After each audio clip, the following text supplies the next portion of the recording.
Let's learn about compounds of alkali metals. Here, let's first take up oxides of alkali metals. You know, oxides are binary compounds of any element with oxygen. We know very well that alkali metals can give rise to three types of oxides. We have seen in the previous discussion that when alkali metal reacts with oxygen, you can get three different types of oxides. We said normal oxide, peroxide and superoxide. So, oxides of alkali metals may be classified into three types: normal oxide, peroxides and superoxides. Alkali metals can give rise to three different types of oxides when they react with oxygen: normal oxide, peroxide and superoxide. The general representation of a normal oxide is M2O, general representation of peroxide is M2O2 and the general representation for superoxide is MO2. Let's make a comparison of these three types of oxides. Here M stands for alkali metal. One important point regarding this is lithium superoxide does not exist. Lithium does not form superoxide. Here we blame the small, very small size of Li plus. Due to its extremely small size, lithium does not form superoxide. It is so small that it cannot stabilize a very large superoxide ion. Lithium does not form superoxide. LiO2 does not exist. In all these compounds, oxidation state of alkali metal is +1 only, but the oxidation state of oxygen is different in different types of oxides. Here, the oxidation state of oxygen is -2. In case of peroxides, it is -1, and in superoxides, oxidation state of oxygen is -half. You can as well put it like this: in all the compounds where oxidation state of oxygen is -half, they can be regarded as superoxides. In compounds where oxidation state of oxygen is -1, you can take them as peroxides, and those where oxidation state of oxygen is -2 are simply called as normal oxides. So, peroxides, oxidation state of oxygen is -1, superoxides, oxidation state of oxygen is -half, and normal oxides where oxidation state of oxygen is -2. Now, remember, regarding stability of superoxides, remember stability of superoxides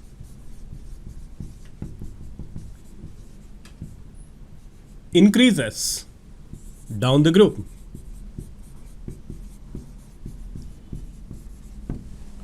It is because of increase in the size of cation. A large cation, can efficiently stabilize a large anion. Superoxide anion is a large anion, and to stabilize it, you require a large cation. Cesium ion is the largest among alkali metal cations, so cesium is best able to stabilize superoxide ion.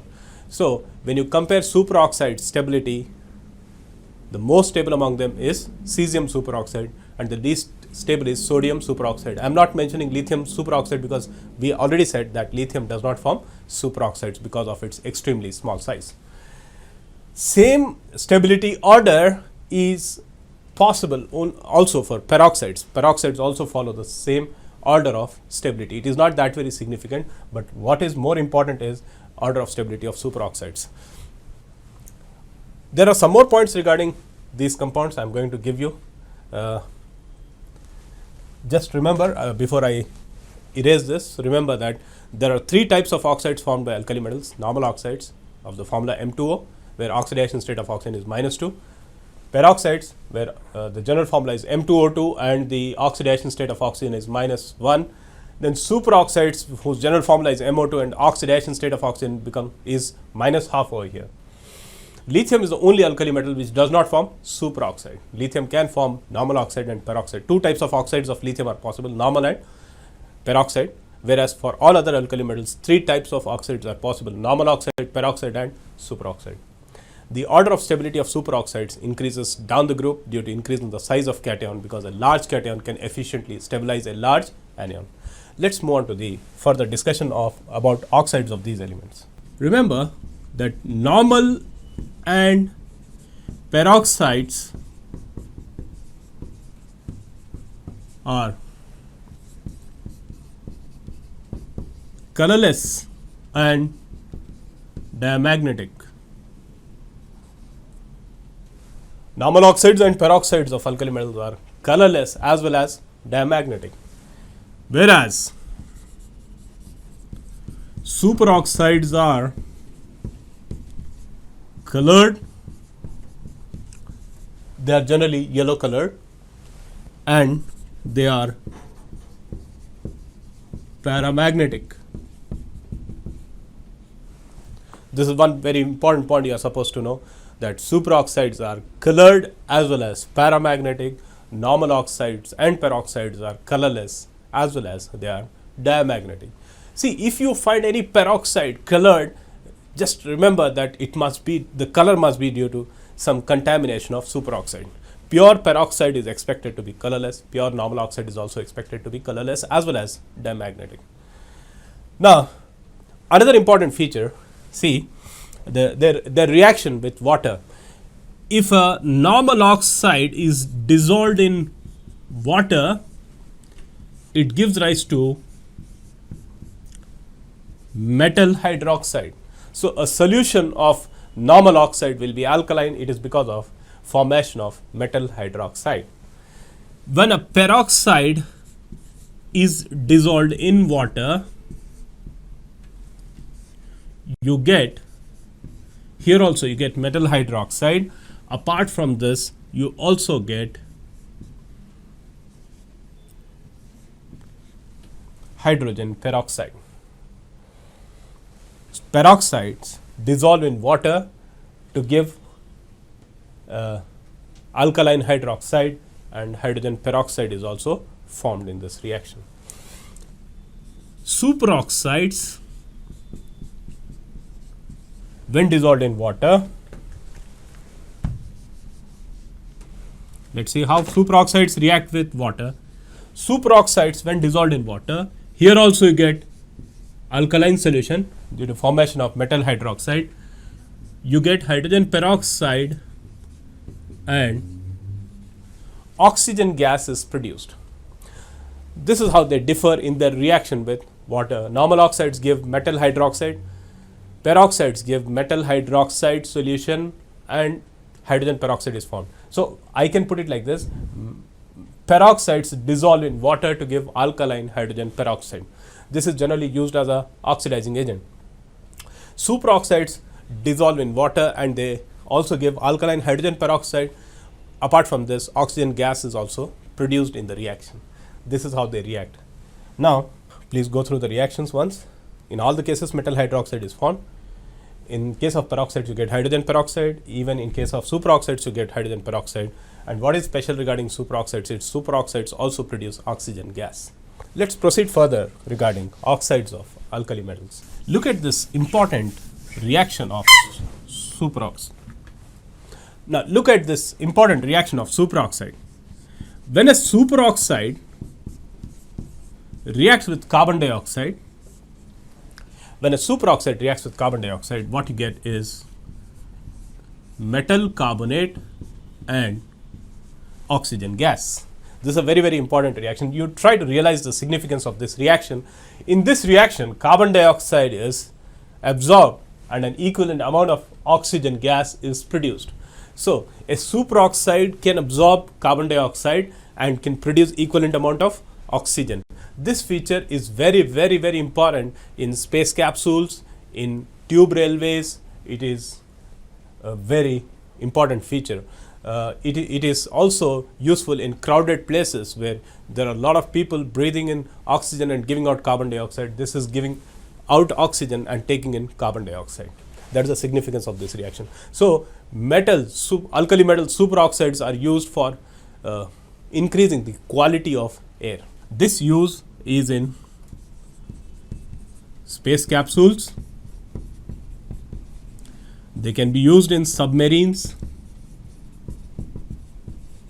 They can be used in tube railways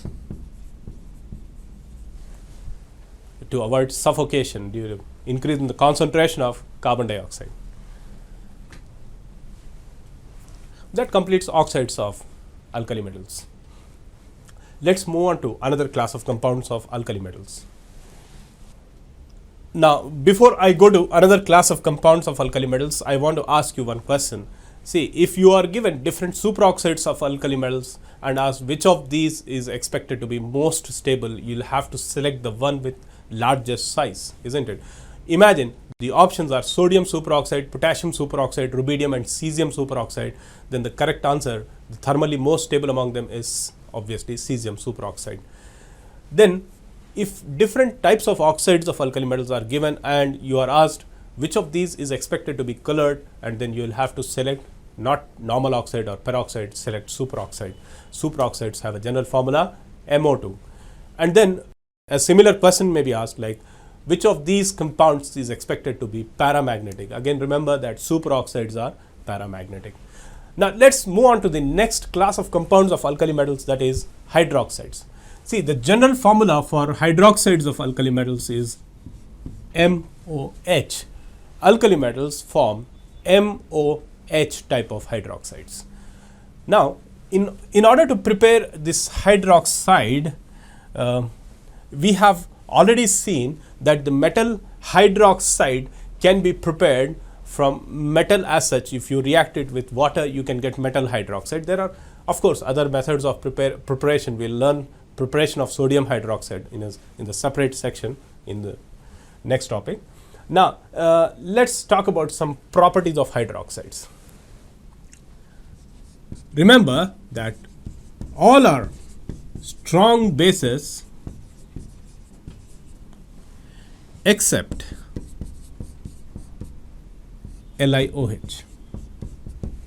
See, among hydroxides of alkali metals, the weak base among them is lithium hydroxide. All others can be termed as strong bases. Sodium hydroxide, potassium hydroxide, rubidium and cesium hydroxide.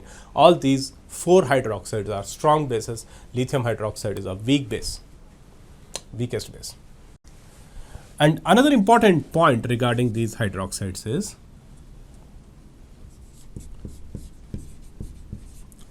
all are thermally stable except LiOH. All are thermally stable except LiOH. That means if LiOH is heated, if you heat lithium hydroxide, it will decompose to give lithium oxide and water. On heating, it will decompose to give oxide. Now, here I would like to emphasize on this. What is thermal stability? See, if a compound on heating decomposes, it is said to be unstable thermally. But if it melts on heating, if it is a solid under ordinary conditions, and on heating, if it melts without decomposition, then it is said to be thermally stable. For your information, remember, among all the metal hydroxides, alkali metal hydroxides are thermally stable. Others are thermally unstable. They decompose into their oxides when heated. So, sodium hydroxide on heating will not decompose, it will melt. Same is the case with potassium hydroxide, rubidium hydroxide as well as cesium hydroxide. So, among alkali metal hydroxides, the only one which is thermally unstable is lithium hydroxide. What happens when it is heated? It decomposes to give oxide. Among alkali metal hydroxides, which is the weak base? The answer is lithium hydroxide. So, there are 2 exceptional features of lithium hydroxide. It is a weak base and it is thermally unstable. Other hydroxides are all strong bases and they are thermally stable. When heated, they can melt. That's about hydroxides. And there is another important feature I would like to add here.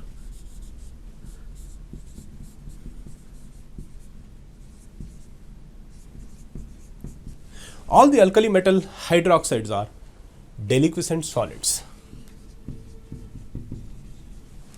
What do you mean by deliquescence? These substances have an ability to absorb moisture from the air. They dissolve in that moisture and form a saturated solution. if a solid substance absorbs moisture, dissolves in it to form a saturated solution, then this substance is said to be deliquescent. So sodium hydroxide is a deliquescent substance. When you keep it exposed to air, it absorbs moisture of air and it dissolves in the same moisture and forms a saturated solution. So this is a property which is common for all alkali metal hydroxides. That's all regarding hydroxides of alkali metals. The next class of compounds of alkali metals we are going to discuss now are halides of alkali metals. Halides are binary compounds of alkali metals with halogen. Here M stands for alkali metal. It can be lithium, sodium, potassium, rubidium or cesium, and X is halogen. X can be fluorine, chlorine, bromine or iodine. This is the general formula of alkali metal halide. I'll tell you once again. X can be fluorine, chlorine, bromine or iodine. You know, we have just seen that these compounds can be prepared directly by combining alkali metal with halogen.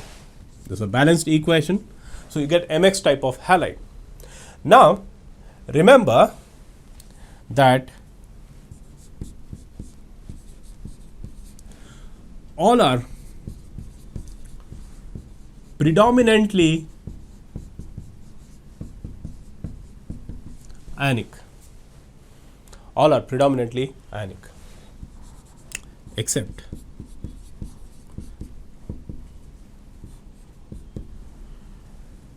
LiCl, LiBr and LiI. I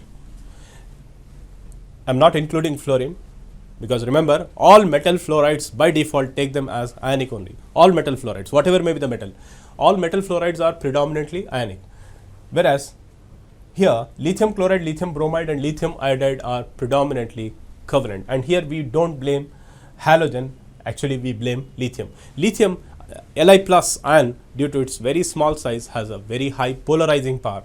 Due to high polarizing power of Li plus, these substances become predominantly covalent. The consequence is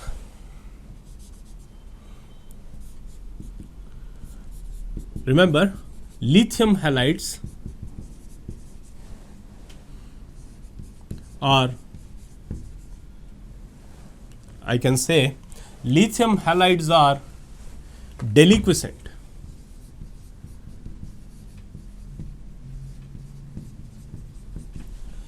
And exist as hydrates. You can have LiCl dot 2H2O or LiCl dot 3H2O. So all other alkali metal halides are not deliquescent. They do not form hydrates. Lithium halides, they form hydrates and they are deliquescent substances. It is because of their predominant covalent nature. This predominant covalent nature is in turn due to very high polarizing power of Li plus. Another point you need to know is all have FCC crystal structure. All have FCC crystal structure. FCC stands for face centered cubic lattice structure. FCC, face centered cubic lattice structure. All the alkali metal halides have FCC structure. Exception is cesium halides. Cesium halides, CSX, are BCC. Cesium halides have body centered cubic lattice structure. Cesium halides have body centered cubic lattice structure. All other alkali metal halides have face centered cubic lattice structure. I want to give you some more information regarding this. For the time being, just go through this. Alkali metal reacts with halogen to give MX type of halide. These halides are predominantly ionic. Lithium halides, especially lithium chloride, bromide and iodide, are predominantly covalent due to high polarizing power of Li plus. Lithium halides are deliquescent and they exist as hydrates. Regarding crystal structure, remember, all alkali metal halides have FCC structure, face centered cubic lattice structure, whereas cesium halides have body centered cubic lattice structure. Little more information regarding halides. Come back to this reaction once again. For this reaction, the standard enthalpy of formation is negative. That means this reaction, formation of metal halide, is exothermic. It takes place with evolution of heat energy. One important feature regarding this reaction, regarding standard enthalpy of formation of metal halide, I would like to emphasize is this: the delta H of fluorides becomes less negative down the group.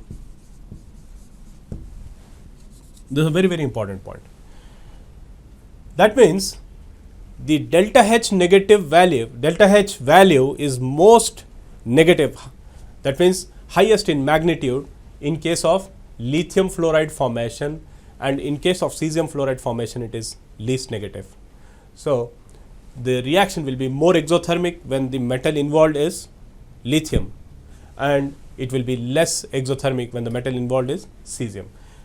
This is a statement pertaining to fluorides only. In case of fluorides, formation of metal fluoride, that means every time keep X2 as fluorine, F2, and then keep on changing this: lithium, sodium, potassium, rubidium, and then cesium. So as you go down the group, delta H becomes less negative. That means more amount of energy is produced when the metal involved is lithium. Reverse is true for chlorides, bromides, and iodides. In case of chlorides, bromides, and iodides, as you go down the group from lithium to cesium, delta H becomes more negative. For a given alkali metal,